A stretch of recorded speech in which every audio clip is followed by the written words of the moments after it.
හරි. මෙතන අපි ගත්තොත් එහෙම අපේ පාඩම පළවෙනි කොටස වෙන්නේ ව්‍යාපාර සංවිධානය. එතකොට ව්‍යාපාර සංවිධාන කියන එක යද්දී අපි ගත්තොත් නිපුණතා මට්ටම් 7ක් යටතේ අපි කතා කරනවා.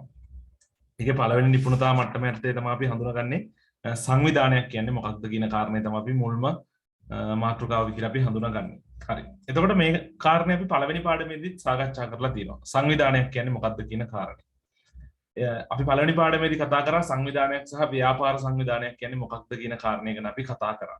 හරි. එතකොට එතන සංවිධානයක් කියන එක අපි නිර්වචනය කරා පොදු අරමුණක් වෙනුවෙන් කටයුතු කරන පුද්ගලයන්ගේ එකතුවක් සංවිධානයක් විදිහට.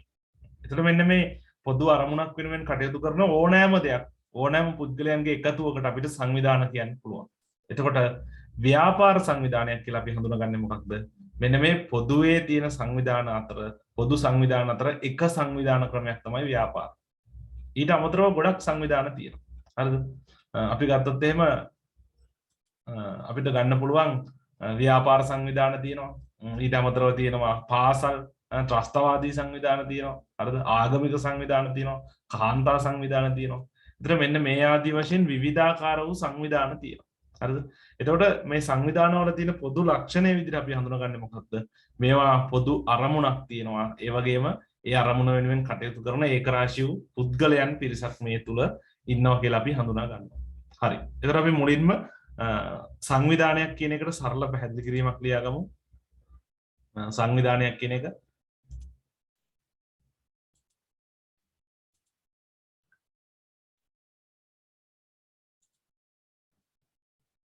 හරි. එතන මෙතන සංවිධානයක් කියන එක බලලා ලියා ගන්න.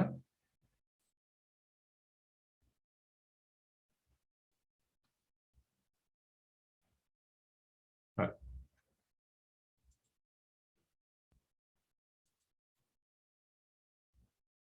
හරි. මෙතන ලියා ගන්න. පොදු අරමුණක් ඉටු කර ගැනීම සඳහා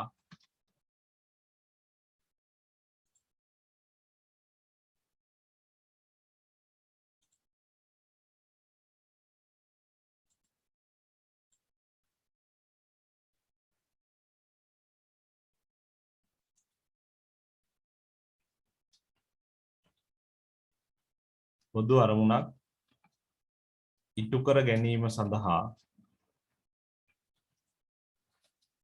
පොදු අරමුණක් ඉටු කර ගැනීම සඳහා ඒකරාශී වී සිටින පුද්ගලයන් කණ්ඩායමකින් සැදුම්ලත්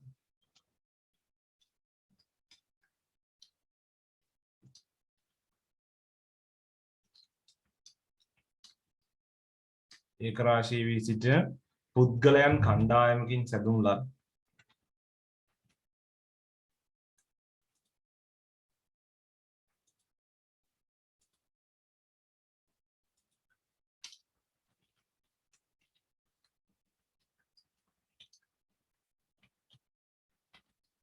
පුද්ගලයන් කණ්ඩායමකින් සැදුම්ලත් සමාජ ඒකකයක් සංවිධානයක් වේ. සංවිධානයක් වේ. හරි. උදාහරණ අපි ලියාගමු. උදාහරණයක් ලියාගන්න. පාසල, පන්සල, වෙළඳපොළ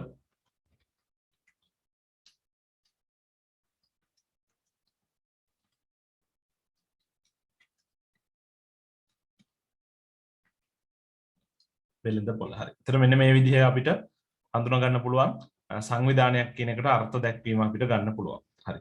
එතකොට අපි ඊළඟට බලමු මේ සංවිධානයක අපිට හඳුනා ගන්න තියෙන පොදු ලක්ෂණ. අපි නිර්වචනයේදී ප්‍රධාන ලක්ෂණ කීපයක් කතා කරානේ. මොනවද? අරමුණක් තියෙනවා කියලා කිව්වා. හරිද? දැන් අපි දන්න සංවිධාන ගමු.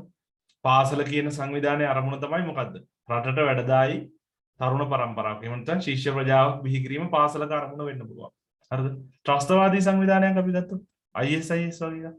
ඒතර යාළගේ අරමුණ තියෙනවා රට රටවල් අල්ලා ගන්න එක. ඒ වගේම එතකොට යාළගේ මතවාදේ, අන්තවාදේ ප්‍රචාරය කරන එක මෙන්න මේ වගේ දේවල්. හරිද?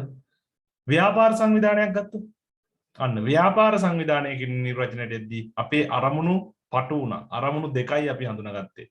එකක් ලාභ අරමුණ, එහෙම නැත්නම් ලාභ නොවන අරමුණ. ඔන්න ඔය අරමුණු දෙක මත තමයි ව්‍යාපාර සංවිධානයක් කියන එක අපි හඳුනාගත්තේ. එතකොට මෙන්න මේ විදිහට අපිට සංවිධානයක් කියන කාරණේ හඳුනා ගන්න පුළුවන්. හරි. එතකොට අපි බලමු. හරි. ඊළඟට අපි බලමු සංවිධානයක තියෙන මූලික ලක්ෂණ. තව මොනවද සංවිධානයක තියෙන ලක්ෂණ? මේවා අපි පළවෙනි පාඩමේදී සරලව කතා කරා. හරිද? ඊට අමතරව නිර්වචනය කියවුණා පුද්ගලය සමූහයක්. අන්න සංවිධානයක් ඒවට රොක්කුණ පුද්ගලයන් සමූහයක් ඉන්නවා. දැන් අපි ගත්තොත් පාසල කියන සංවිධානය. ඒකේ ඉන්නවා විදුහල්පතිතුමා ඇතුළු ගුරු මණ්ඩලයේ ඉන්නවා. ශිෂ්‍ය ප්‍රජාව ඉන්නවා. ඒ වගේම තමයි තව ආදි ශිෂ්‍යයෝ ඉන්නවා. ඒ වගේම වටා පිටාවේ ජීවත් වෙන පුද්ගලයෝ ඉන්නවා. හරිද? ඒ වගේම අවට පාසල්. එතකොට මේ සියල්ලම මේ පාසල කියන සංවිධානයට යම් යම් සම්බන්ධතාවයක් දක්වනවා. ඒතර අන්න පුද්ගලයෝ පිරිසක් ඉන්නවා. ඒ වගේම තමයි මේ සංවිධානයක් සෑම සංවිධානයකටම නමක් තියෙනවා. හරිද? සංවිධානය අපිට පොදුවේ හඳුනා ගැනීම සඳහා නමක් තියෙනවා. හරිද? ඒකත් විශේෂ ලක්ෂණයක්. ඒ වගේම තමයි සංවිධාන ව්‍යුහයක් තියෙනවා. හරිද? සංස්කෘතියක් තියෙනවා. එතකොට මෙන්න මේ ආදී වශයෙන් අපිට හඳුනා ගන්න පුළුවන් සංවිධානයක තියෙන විවිධ ලක්ෂණ. හරි බලන්න. ඕනෑම ව්‍යාපාර ආයතනයක නිශ්චිත අංග දක්නට ලැබෙන අතර ඒවා මගින් ව්‍යාපාරයේ ස්වභාවය ගනුදෙනුකරුවන් අයිතිකරුවන් කවුරුන්ද? ව්‍යාපාරයේ ගමන් මඟ කෙසේද? කුමන ව්‍යාපාර සංවිධාන වර්ගයට අයත් වේද? ආදී ප්‍රශ්න වලට පිළිතුරු ලබා දෙයි. මේ සුවිශේෂී අංග රාශියක් දක්නට ලැබෙන අතර ඒවායින් කිහිපයක් පහත දැක්වේ. හරි. අපි ලක්ෂණ කිහිපයක් ලියාගමු. අපි ඔය කතා කරපු සංවිධානයක තියෙන පොදු අරමුණු ලක්ෂණ කිහිපයක් අපි ලියාගමු. හරි. පළවෙනි එක ලියා ගන්න අරමුණක් තිබීම. අරමුණක් තිබීම. දෙවෙනි එක පුද්ගලයන් සිටීම. පුද්ගලයන් සිටීම.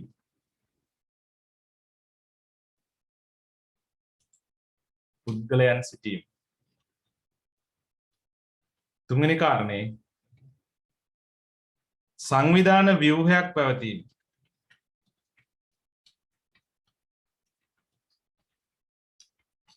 සංවිධාන ව්‍යුහයක් පැවතීම.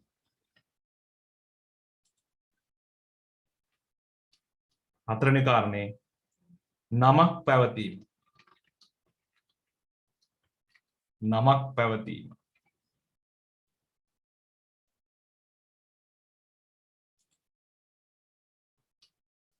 පස්වෙනි කාරණේ සංස්කෘතියක් පැවතීම. සංස්කෘතියක් පැවතීම. සංස්කෘතියක් පැවතීම.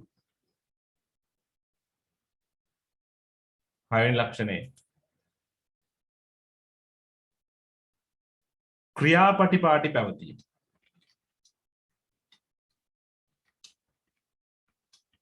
ක්‍රියාපටිපාටි පැවතීම. හත්වෙනි කාරණේ sannivedanaya ගලා යාම. sannivedanaya ගලා යාම.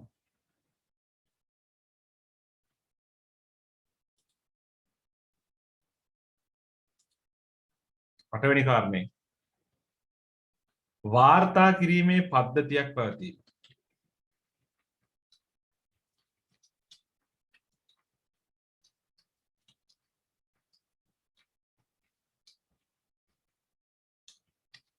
වාර්තා කිරීමේ පද්ධතියක් පැවතීම.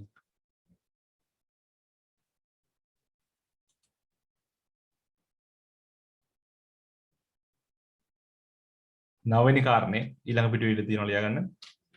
ප්‍රතිදාන දඬුවම් පිළිවෙත් පැවතීම. ප්‍රතිදාන හා දඬුවම් පිළිවෙත් පැවතීම.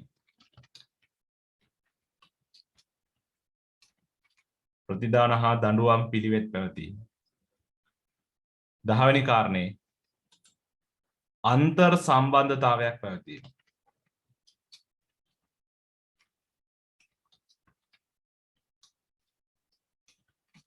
අන්තර් සම්බන්ධතාවයක් පැවතීම.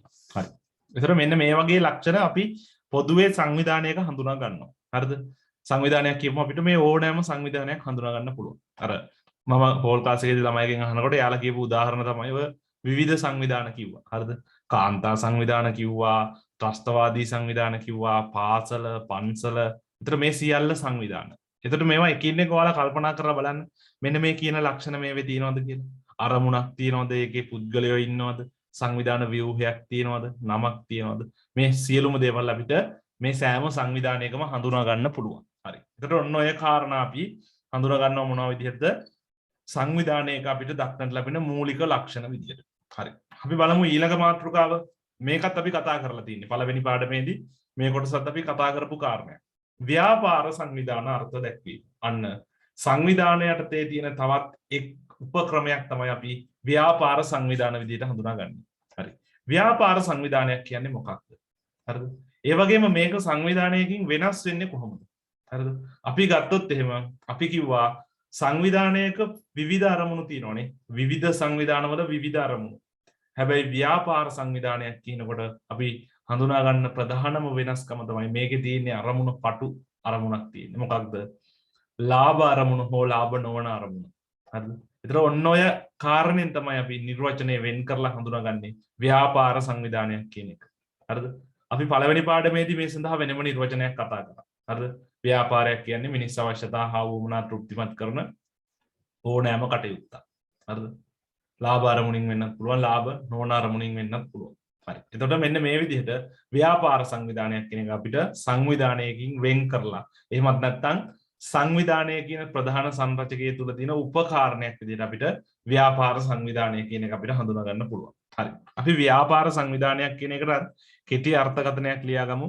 අපි පළවෙනි පාඩමේදී කතා කරපු අර්ථකථනයට තරමක් සමාන එකක් අපි හඳුනාගමු. හරි. ලියාගන්න.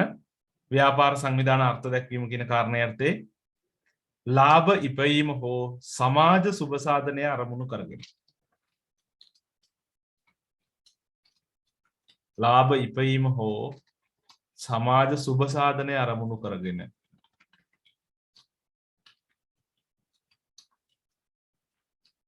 සමාජ සුබ සාධනය අරමුණු කරගෙන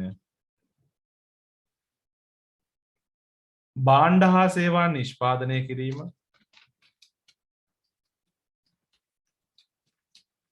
භාණ්ඩ හා සේවා නිෂ්පාදනය කිරීම.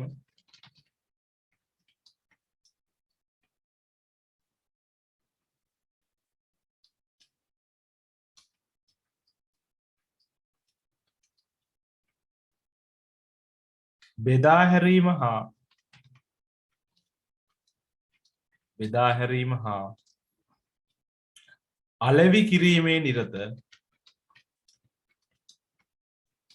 අලෙවි කිරීමේ නිරත ව්‍යවසායන් ව්‍යාපාර සංවිධාන වේ.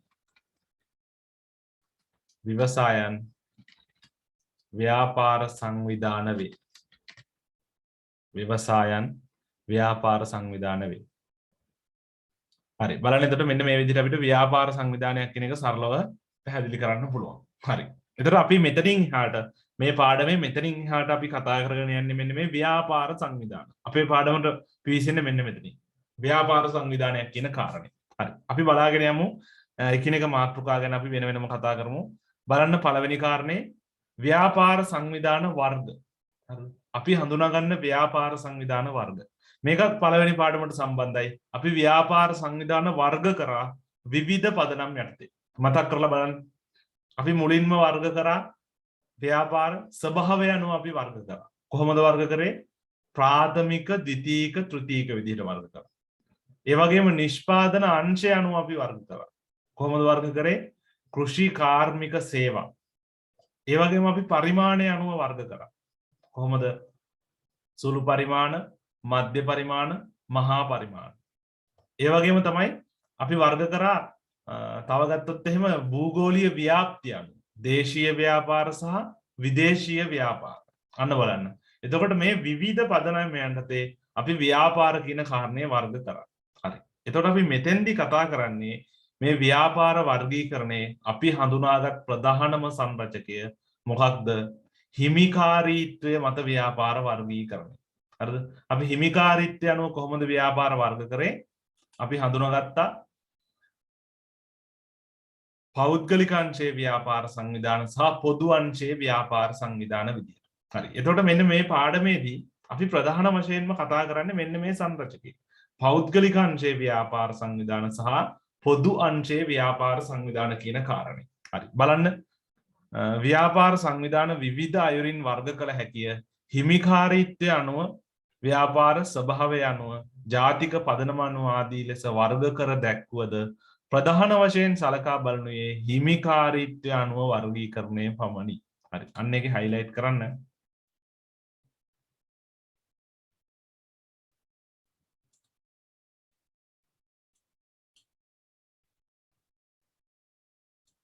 මෙන්න මේ කාරණේ highlight කරන්න. ප්‍රධාන වශයෙන් සලකා බලනුයේ හිමිකාරීත්වය අනුව වර්ගීකරණය පමණි. හරි. මෙන්න මේ කාරණේ highlight කරන්න. හරි. අපි මේ පාඩමේදී ප්‍රධාන වශයෙන් සලකා බලන්නේ මෙන්න මේ හිමිකාරීත්වය අනුව අපි ව්‍යාපාර හඳුනා ගන්න කොටස් දෙක. හරි. දැන් ආයෙ බලන්න කොහොමද අපි හිමිකාරීත්වය අනුව වර්ග කරේ? පෞද්ගලික අංශයට අයත් ව්‍යාපාර සංවිධාන සහ පොදු අංශයට අයත් ව්‍යාපාර සංවිධාන. මොකද්ද මෙතන පොදු කියලා කියන්නේ? පොදු කියන එකටම තමයි ළමයි අපි කියන්නේ රාජ්‍ය. පොදු ජනතාවට අයිති ව්‍යාපාර. රාජ්‍ය අංශයේ ව්‍යාපාර විදිහට අපි හඳුනා ගන්නවා. හරි. අපි ඒකට ඒ කාරණා දෙක ලියාගමු. අංක 1 යටතේ ලියා ගන්න පෞද්ගලික අංශයේ ව්‍යාපාර සංවිධාන.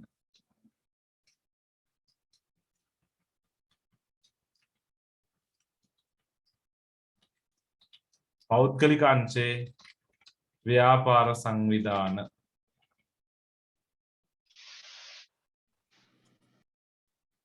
අංක 2 යටතේ ලියා ගන්න පොදු අංශයේ ව්‍යාපාර සංවිධාන. පොදු අංශයේ ව්‍යාපාර සංවිධාන. පොදු අංශයේ ව්‍යාපාර සංවිධාන. අන්න බලන්න.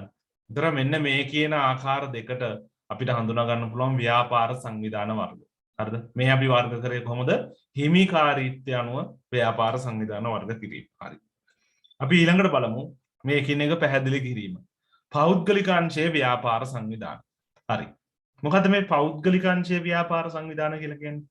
රාජ්‍ය අංශයට අයත් නොවනනේ. එතකොට පෞද්ගලික අංශයේ තියෙන ව්‍යාපාර සංවිධාන කියන එකට අපේ විෂය නිර්දේශය තුළ පැහැදිලි නිර්වචනයක් දක්වලා තියෙනවා. හරිද?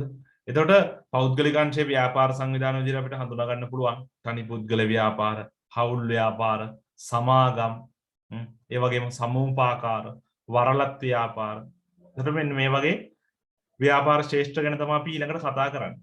එතකොට මෙන්න මේ පෞද්ගලික අංශයේ සතුව තියෙන ව්‍යාපාර සංවිධාන වලට අපි නිර්වචනයක් ඉදිරිපත් කරනවා පුද්ගලයන් සහ පුද්ගල කණ්ඩායම් සතු ව්‍යාපාර පෞද්ගලික අංශයේ ව්‍යාපාර සංවිධාන විදිහට. ඒකෙන් කියන්නේ මොකද්ද? මේ පෞද්ගලික අංශයේ ව්‍යාපාර තනි පුද්ගලයෙකුට අයිති වෙන්නත් පුළුවන්, පුද්ගල කණ්ඩායමකට අයිති වෙන්නත් පුළුවන්. හරිද? එතන මෙන්න මේ විදිහට අපි හඳුනා ගන්නවා පෞද්ගලික අංශයේ ව්‍යාපාර සංවිධාන කියන කාරණේ. හරි. අපි එන ඒකට පැහැදිලි කිරීමක් ලියාගමු. පෞද්ගලික අංශයේ ව්‍යාපාර සංවිධාන කියන කාරණේ. හරි. ඒත් ලියා ගන්න ව්‍යාපාරයක හිමිකාරීත්වය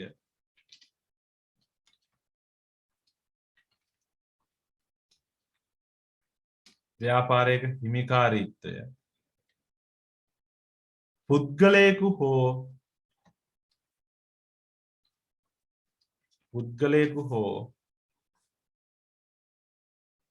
පුද්ගලයන් කණ්ඩායමක් සතුවන ව්‍යාපාර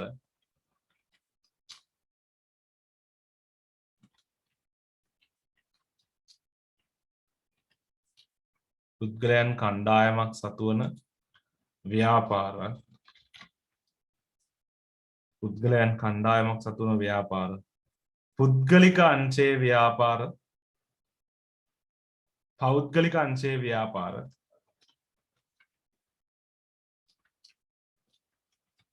පෞද්ගලික අංශයේ ව්‍යාපාර ලෙස හඳුන්වනවා. පෞද්ගලික අංශයේ ව්‍යාපාර ලෙස හඳුන්වයි.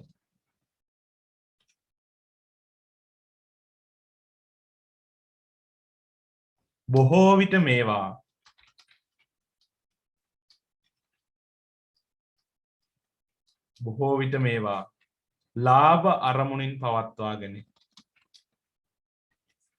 ලාභ අරමුණින් පවත්වාගෙන ලාභ අරමුණින් පවත්වාගෙන. හරි. එතකොට බලන්න මෙන්න මේ විදිහට අපි හඳුනා ගන්නවා පෞද්ගලික අංශයේ ව්‍යාපාර සංවිධාන කියන එක. හරි. බලන්න උදාහරණ ළමයි පෞද්ගලික අංශයට අයත් ව්‍යාපාර සංවිධාන වලට තියෙන උදාහරණ. කේවල ස්වාමී ව්‍යාපාර තියෙනවා.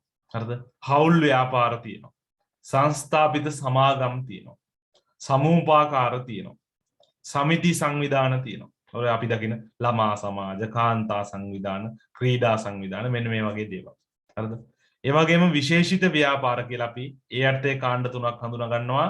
වරලත් ව්‍යාපාර, බද්ධ ව්‍යාපාර සහ ව්‍යාපාර සංයෝජන කියන කාරණා. හරි. එතකොට මෙන්න මේවා අපි එකින් එක මේ පාඩම තුල කතා කරනවා. හරි. අපි ඊළඟට බලමු පොදු අංශය. එහෙම නැත්නම් රාජ්‍ය අංශයේ ව්‍යාපාර සංවිධාන කියලා කියන්නේ මොනවද? හරි. අපිට මේක සරලව පැහැදිලි කරගන්න පුළුවන්. රජය විසින් පවත්වාගෙන යන ව්‍යාපාර. හැබැයි අපි ඒක රාජ්‍ය ව්‍යුහයේ දැක්වන විදිහට දැක්වුවොත් එහෙම අපිට කියන්න පුළුවන් මධ්‍යම රජය, පළාත් සභා හෝ පළාත් පාලන ආයතන විසින් පවත්වාගෙන යන ව්‍යාපාර අපි හඳුන්වනවා මොන විදිහටද? රාජ්‍ය අංශය එහෙම නැත්නම් පොදු අංශයේ ව්‍යාපාර සංවිධාන විදිහට. හරිද?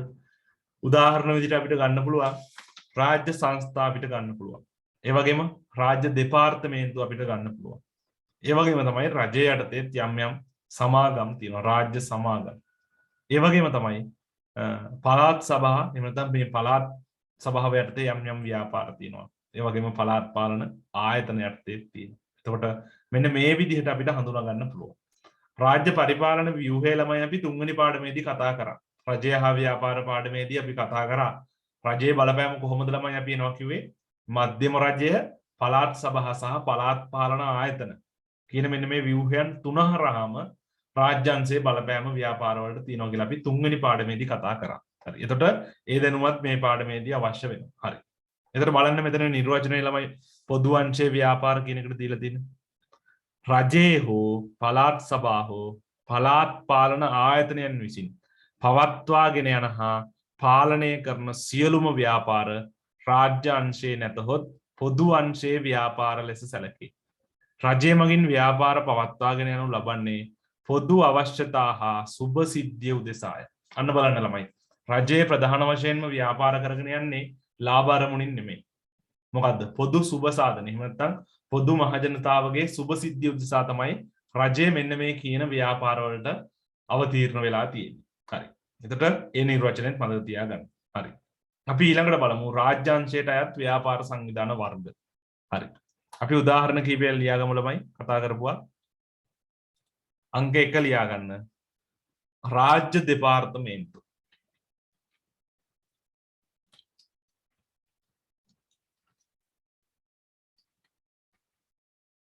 රාජ්‍ය දෙපාර්තමේන්තු. අංක 2 රාජ්‍ය සංස්ථා. රාජ්‍ය සංස්ථා. අංක 3 රාජ්‍ය සමාගම්. රාජ්‍ය සමාගම්. අංක 4 පළාත් සභා යටතේ පවතින ව්‍යාපාර.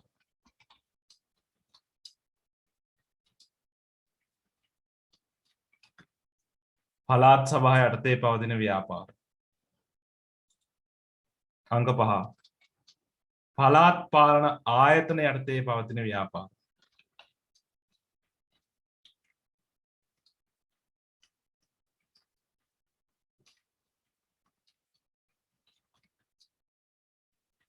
පළාත් පාලන ආයතන යටතේ පවතින ව්‍යාපාර. අන්න බලන්න. එතකොට මෙන්න මේ විදිහට අපිට හඳුනා ගන්න පුළුවන් රාජ්‍ය අංශයට අයත් ව්‍යාපාර අපිට ප්‍රධාන වශයෙන්. හරි. එතකොට බලන්න මෙන්න මේ විදිහට රාජ්‍ය අංශයේ ව්‍යාපාර. හරි. බලන්න තවත් වැදගත් කාරණයක් තියෙනවා.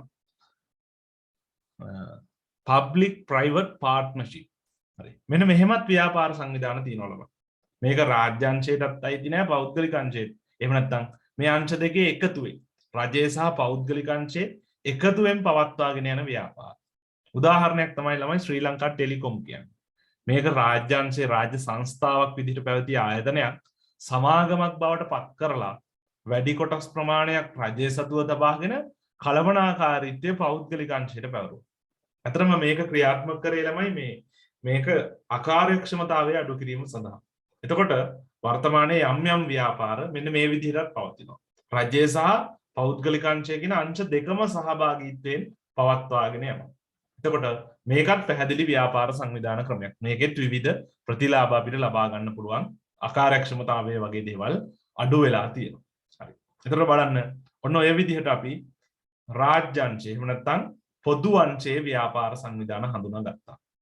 බලන්න ඒකේ තියෙන කොටස් නැවත පාරක් බලන්න. රාජ්‍ය දෙපාර්තමේන්තු, රාජ්‍ය සංස්ථා, රාජ්‍ය සමාගම්, පළාත් සභා යටතේ පවතින ව්‍යාපාර, පළාත් පාලන ආයතන යටතේ පවතින ව්‍යාපාර. හරි. ඔන්න ඔය කියන වර්ග අපිට මේ යටතේ හඳුනා ගන්න පුළුවන්. හරි. අපි ඊළඟට බලමු හිමිකාරීත්වය මත ව්‍යාපාර සංවිධාන වර්ග කිරීම. හරි. රූප සටහනකින් දැක්වීම. හරි. එතකොට අපි දැන් ප්‍රධාන වශයෙන් බෙදුවා හිමිකාරීත්වය අනුව කොටස් දෙකක්. මතකයෙන් කියන්න පෞද්ගලික අංශය සහ රාජ්‍ය අංශය. බලන්න පෞද්ගලික අංශය අපි කතා කරන ව්‍යාපාර සංවිධාන උදාහරණ තියෙනවා මෙතන. තනි පුද්ගල, හවුල් ව්‍යාපාර, සංස්ථාපිත සමාගම්, විශේෂිත ව්‍යාපාර. ඒ වගේම තමයි ඔයාලට පේනවා මේ පෞද්ගලික අංශයේ ව්‍යාපාර සංවිධාන වල අපි කතා කරන වැඩිම මාතෘකාව. එහෙම නැත්නම් වැඩියෙන්ම කතා කරන්නේ සමාගම් පිළිබඳනේ. බලන්න. සංස්ථාපිත සමාගම් ගැන තමයි විශාල වශයෙන් අපි කතා කරන්නේ. එතකොට ඔයාලට තේරෙනවා මේ පෞද්ගලික අංශයේ ව්‍යාපාර සංවිධාන වල අපේ පාඩමේ වැදගත්ම කොටසක් තමයි ඉදිරියට අපි කතා කරන මේ සමාගම් කියන කොටස. ඒ වගේම තමයි රාජ්‍ය අංශයේ ව්‍යාපාර සංවිධාන පිළිබඳ අපි තරම් කතා කරන්නේ නැහැ. නමුත් ඒ යටතේ මධ්‍යම රජයේ යටතේ තියෙන මෙන්න මේ කියන ව්‍යාපාර සංවිධාන ගැන වැඩි අවධානයක් යොමු කරලා තියෙනවා. බලන්න. දෙපාර්තමේන්තු, සංස්ථා සහ රාජ්‍ය සමාගම් කියන ව්‍යාපාර සංවිධාන ක්‍රම පිළිබඳව. හරි. එතකොට මේ අපි ව්‍යාපාර වර්ගීකරණය කරේ පදනම මොකද්ද ළමයි? හිමිකාරීත්වය අනුව. මේක තමයි අපි ප්‍රධාන වශයෙන් මෙතන ඉඳලා කතා කරගෙන යන්නේ. හරි. ඒ වගේම තමයි තව වැදගත් වර්ගීකරණයක් තියෙනවා. අපි අරමුණ අනුව ව්‍යාපාර වර්ග කරා. හරිද? මේවා අපි කතා කරලා තියෙන කාරණා. හරිද? කොහොමද අපි වර්ග කරන්නේ? ලාභ අරමුණු කරගත් සහ ලාභ අරමුණු කර නොගත් කියන කාරණේ අනුව. බලන්න ළමයි. අපි කිව්වා අර කලින් නිර්වචනයේදී පෞද්ගලික අංශයේ බොහෝ ව්‍යාපාර මොන අරමුණින්ද ක්‍රියාත්මක වෙනවා කිව්වේ? ලාභ අරමුණින්. රාජ්‍ය අංශයේ බොහෝ ව්‍යාපාර ක්‍රියාත්මක වෙනවා අපි සමාජ සුබ සාධන අරමුණින්. හැබැයි සියලුම ව්‍යාපාර නෙමෙයිනේ. හරි. එතකොට බලන්න මෙතන තියෙන ලාභ අරමුණු කරගත් ව්‍යාපාර සංවිධාන කේවල ස්වාමී ව්‍යාපාර, හවුල් ව්‍යාපාර, සංස්ථාපිත සමාගම්. එතකොට මේවා බොහෝමයක් අපි දැක්කේ පෞද්ගලික අංශේ. හරිද? රාජ්‍ය සමාගම් තිබ්බා ඊට හැර අනිත් සියලු මේවා පෞද්ගලික අංශේ. ඒ වගේම තමයි ලාභ අරමුණු කර නොගත් ව්‍යාපාර අතර තියෙන බහුතරයක් රාජ්‍ය අංශේ. දෙපාර්තමේන්තු, සංස්ථා, රාජ්‍ය සමාගම් මෙන්න මේ වගේ දේවල්. හැබැයි බලන්න හිමිකාරීත්වය අනුව පෞද්ගලික අංශයට අයත් වුණ සමූපාකාර සහ සමිති සමාගම් කියන වන්න පෞද්ගලික අංශයේ ලාභය අරමුණු කරගත්තේ නැති ව්‍යාපාර සංවිධාන විදිහට අපිට හඳුනා ගන්න පුළුවන්. හරි. ඒකේ හයිලයිට් කරන ළමයි සමූපාකාර කියන එකයි සමිති සමාගම් කියන එකයි. ඒක මතක තියාගන්න. මේවා පෞද්ගලික අංශයට අයත් වුණාට කොහොමද ක්‍රියාත්මක වෙන්නේ? මේවා ලාභ අරමුණු කර නොගත් ව්‍යාපාර විදිහට තමයි ක්‍රියාත්මක වෙන්නේ. හරි. එතකොට මෙන්න මේ විදිහට ළමයි අපි මේ කතා කරන ව්‍යාපාර සංවිධාන එකින් එක මේවේ තියෙන වැදගත්කම් ලක්ෂණ එක ව්‍යාපාර සංවිධාන ක්‍රමයකින් තවත් එකක් වෙනස් වෙන්නේ කොහොමද? මේවා අතර තියෙන සමානකම් ව්‍යුහය කොහොමද? මෙන්න මේ වගේ ලක්ෂණ තමයි ළමයි අපි මේ පාඩමේදී එකින් එක කතා කරගෙන යන්නේ. හරි. අපි බලමු ඒ යටතේ අපි කතා කරන ඊළඟ මාතෘකාව තමයි ව්‍යාපාර සංවිධානවල දැකිය හැකි නෛතික ලක්ෂණ. අන්න. නීති ඉදිරියේ අපි හඳුනා ගන්න මෙන්න මේ ලක්ෂණ ළමයි සෑම ව්‍යාපාර සංවිධානයකටම තියෙනවා. හැබැයි මේ ලක්ෂණ වල ස්වභාවය සංවිධාන ක්‍රමයෙන් සංවිධාන ක්‍රමයට වෙනස් වෙනවා. සමහර ඒවා සමානකමුත් තියෙනවා. නමුත් සංවිධාන ක්‍රමයෙන් සංවිධාන ක්‍රමයට මේ ලක්ෂණ වෙනස් වෙනවා. මේ ලක්ෂණ බලපාන විදිහ වෙනස් වෙනවා. හරි. ඒ යටතේ කතා කරන පළවෙනිම ලක්ෂණය තමයි ළමයි වගකීම කියන කාරණය. හරිද? වගකීම ව්‍යාපාරයක් සම්බන්ධයෙන් තියෙන වගකීම කියන කාරණේ අපි ප්‍රධාන කොටස් දෙකකට බෙදලා හඳුනා ගන්නවා. එකක් තමයි සීමිත වගකීම, අනිත් එක තමයි ළමයි අසීමිත වගකීම. හරි. බලමු අපි මොකද්ද මේ කියන්නේ කියලා.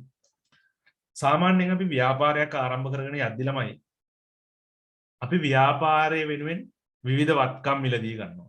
ව්‍යාපාරය වෙනුවෙන් මුදල් ආයෝජනය කරනවා. අද ණය ලබා ගන්නවා. බාහිර පාර්ශ්ව සමග එකඟතාවයකට පත් වෙනවා. එතකොට මෙන්න මේ කාරණේදී ළමයි අපිට අවදානමක් තියෙනවානේ. ව්‍යාපාර කටයුතු අසාර්ථක වුණොත් එහෙම අපි බැංකු ණය ගෙවා ගන්න බැරි වෙන්න පුළුවන්. ඒ වගේම අපි ණය හිමියන්ට මුදල් ගෙවන්න බැරි වෙන්න පුළුවන්. ඒතර මෙන්න මේ වගේ තත්ත්ව අනුව සමහර ව්‍යාපාර සංවිධාන ක්‍රම තියෙනවා ළමයි. මෙන්න මේ බාහිර පාර්ශ්වයන්ට ණය ගෙවන්න තියෙන බැඳීම තමන් ආයෝජනය කරපු මුදලට පමණක් සීමා වෙනවා. ව්‍යාපාරය වෙනුවෙන් ආයෝජනය කර මුදලට පමණක් තමන්ගේ වගකීම් සීමා වෙනවා නම් අපි අන්න ඒ ව්‍යාපාරවලට කියනවා ඒ ව්‍යාපාරවලට තියෙන ළමයි සීමිත වගකීමක් කියලා. ඒ වගේම තමයි ව්‍යාපාරයේ බාහිර වගකීම් පියවීම වෙනුවෙන් ඇති බැඳීම තමන් ආයෝජනය කරලා තියෙන මුදලිමුත් ඔබට පැතිරලා යනවා නම් අපි ඒවට කියනවා මොකද? අසීමිත වගකීම කියලා. හොඳට මතක තියාගන්න. දැන් බලන්න. තනි පුද්ගල ව්‍යාපාරයක් ගමු. අපි හිතමු තනි පුද්ගලයෙක් යම්කිසි ව්‍යාපාරයක් පටන් ගන්නවා. එතකොට මෙයා බාහිරින් බැංකු ණයක් අරගෙන අපි හිතමුකෝ දැන් මේ කොරෝනා වසංගතය ආපු මුල් කාලේ 2019 කවුරු හරි කෙනෙක් සංචාරක ව්‍යාපාරයක් පටන් ගන්නවා. සංචාරක හෝටලයක්. අපි හිතමු ලොකු බැංකු ණයක් අරගෙන ඉදමක් අපි හිතමු ගොඩනැගිල්ලක් print out කරලා. එතකොට මෙන්න මේ විදිහට ව්‍යාපාරයක් පටන් ගන්නවා. ඒකලා මොකද වෙන්නේ? ටික කාලයක් යද්දි ව්‍යාපාර කටයුතු ඇන හිටිනවා. එතකොට මේ පුද්ගලයාට මොකද වෙන්නේ? බාහිර වගකීම් පියවන්න සමහරට තමන්ගේ පෞද්ගලික ධනය පවා කැප කරන්න වෙනවා. හරිද? හේතුව තනි පුද්ගල ව්‍යාපාරයේ වගකීම අසීමිතයි. අන්න. එතකොට අපි හඳුනා ගන්නවා ඒක අසීමිත වගකීම. ඒ වගේම තමයි තවත් සමහර ව්‍යාපාර සංවිධාන තියෙනවා වගකීම සීමිතයි. හරිද? දැන් උදාහරණයක් විදිහට හිතමු ඩයලොග් සමාගමේ කොටස් මිලදී ගන්නවා. හරිද? ඔයාලා කවුරු හරි ඩයලොග් සමාගමේ කොටස් මිලදී ගන්නවා. ඩයලොග් සමාගම බංකොලොත් වෙනවා. දැන් කොටස් මිලදී ගත්ත කියනවා සමාගමේ ආයෝජකෙක්නේ, අයිතිකරුවෙක්නේ. හැබැයි ඔයා ඩයලොග් සමාගමේ පාඩුව පියවන්න ඔයා ගෙදර තියෙන ඉඩකඩම් විකුණලා පාඩුව ගෙවන්න ඕනේ නැහැ. හැබැයි සමහර විට ඔයා ආයෝජනය කරපු මුදල වාට කැප කරන්න වෙනවා. අපි හිතමු රුපියල් ලක්ෂයක ඩයලොග් සමාගමේ කොටස් මිලදී ගත්තා. සමහර විට මේ මුදල කැප කරන්න වෙයි. හැබැයි පෞද්ගලික ධනය අපි කැප කරන්නේ අන්න. එතකොට මෙන්න මේ විදිහට අපි වගකීම කියන කොටස් දෙකකට හඳුනා ගන්නවා. සීමිත වගකීම සහ අසීමිත වගකීම විදිහට. හරිද? එතකොට මෙන්න මේ කාරණේ අපි ඉදිරියේදී කතා කරන සියලුම ව්‍යාපාර සංවිධානවල වගකීම සම්බන්ධයෙන් අපි කතා කරනවා. හරි. එතන අපි ලියාගමු ළමයි මොකද්ද මේ අසීමිත වගකීම සීමිත වගකීම කියන්නේ කියලා. හරි. මුලින්ම අපි ලියාගමු අසීමිත වගකීම කියන කාරණේ. හරි. ව්‍යාපාරයේ බාහිර වගකීම් සම්බන්ධයෙන් ව්‍යාපාරයේ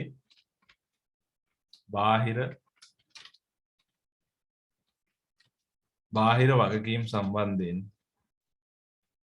තම පෞද්ගලික දේපල පවා කැපකිරීමට සිදුවීම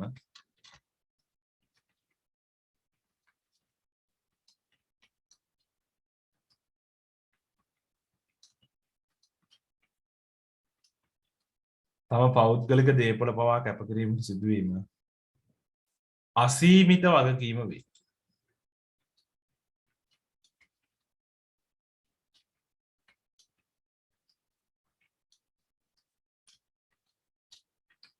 අසීමිත වගකීම වේ. හරි. බලන්න එක පැහැදිලි කරලා දෙනවා ළමයි තවත් විදිහකට.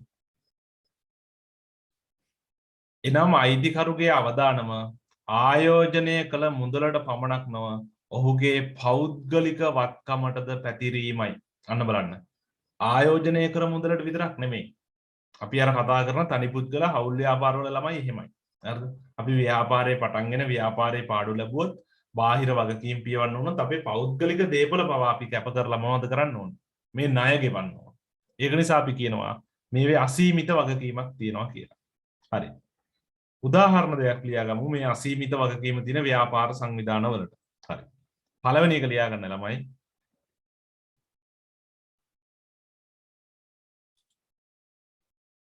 කේවල ස්වාමී ව්‍යාපාර.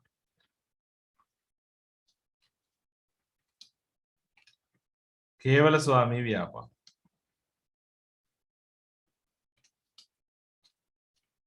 දෙවෙනි කාරණේ හවුල් ව්‍යාපාර. හවුල් ව්‍යාපාර. කේවල ස්වාමී ව්‍යාපාර හවුල් ව්‍යාපාර. හරි. ඒතර ඔන්න ඔය විදිහට අපිට ගන්න පුළුවන් අසීමිත වගකීමක් සහිත ව්‍යාපාර කියන කාරණා. ඊළඟ නෛතික ලක්ෂණය තමයි ළමයි වගකීම කියන එකේ උපකොටස සීමිත වගකීම. මේකෙන් කියන්නේ මොකද්ද ළමයි? වගකීම සීමා වෙනවා අපි ආයෝජනය කරපු මුදලට. අපි කිව්වා සමාගම් වල වගකීම සීමිතයි. අපිට කැප කරන්න උනොත් කැප කරන්න වෙන්නේ මොකක්ද?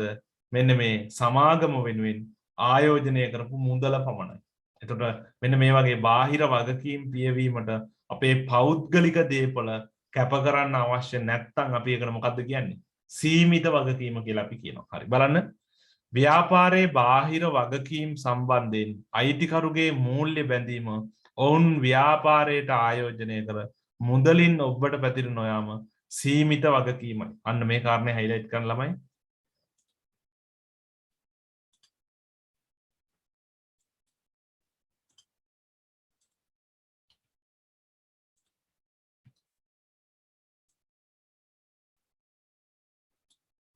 අයිතිකරුගේ මූල්‍ය බැඳීම ඔවුන් ව්‍යාපාරයට ආයෝජනය කළ මුදලින් ඔබට පැතිර නොයම සීමිත වගකීමයි. හරි. අපි උදාහරණ දෙයක් ලියාගමු ළමයි. සීමිත වගකීම කියන කාරණේට. පළවෙනි කාරණේ ලියන්න. සීමා සහිත සමාගම්.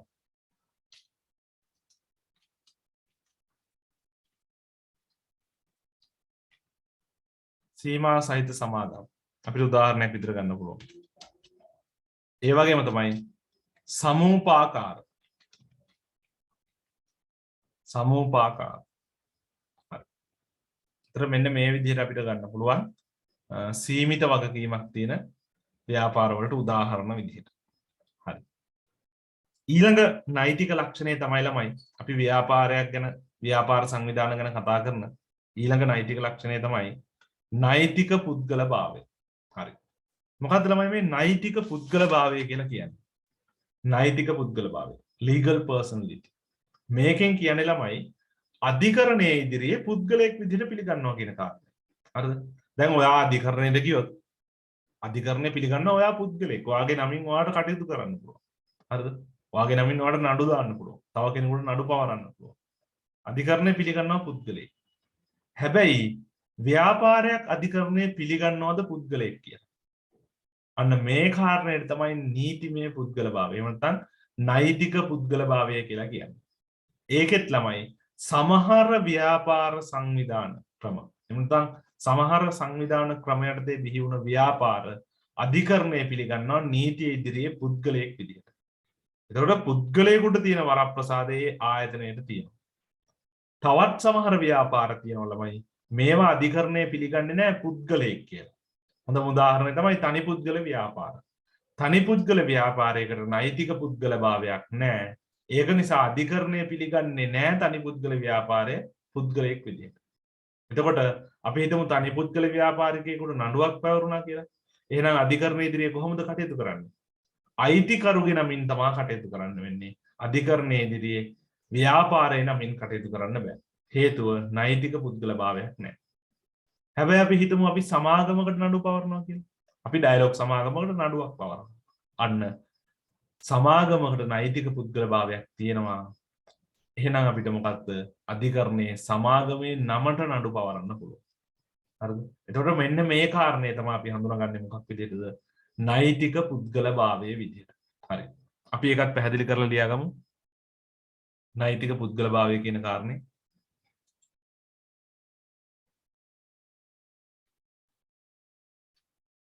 ව්‍යාපාරයේහි අයිතිකරුවන්ගෙන් වෙන් වූ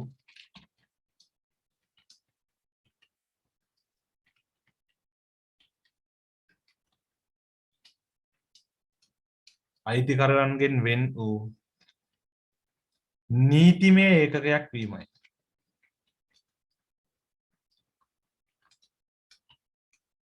නීතිමය ඒකකයක් වීමයි.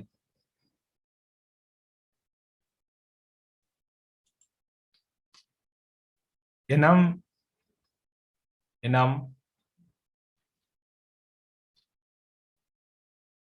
ව්‍යාපාරයේ තුලින් නඩු පැවරීමටත්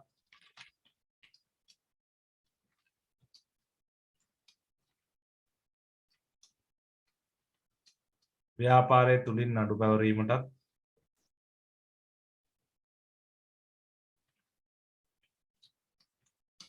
නඩු පවරනු ලැබීමටත්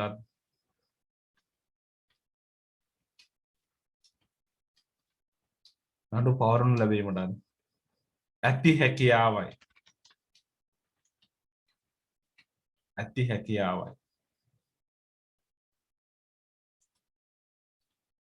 හරි. හරි ළමයි මේකේ පොඩි ප්‍රශ්නයක් වෙලා තියෙනවා මේ මගේ Zoom පැකේජ් එක ඉවර වෙලා තියෙනවා. දැන් මේක කට් වෙනවා. මම ආයි ඉක්මනට ලින්ක් එක දානවා විනාඩි 2කින්. එතකොට ආයෙ ලොග් වෙන්න විනාඩි 40න් 40 කට් වෙනවා. ඒක ලබන සතිය වෙද්දී හරියයි. මේ පැකේජ් එක ඉවර වෙලා තියෙන නිසා දැන් කට් වෙලා විනාඩි 3ක් යනකොට මම නැවත දාන්නම් ලින්ක් එක. ඒකෙන් ආයෙ ලොග් වෙන්න.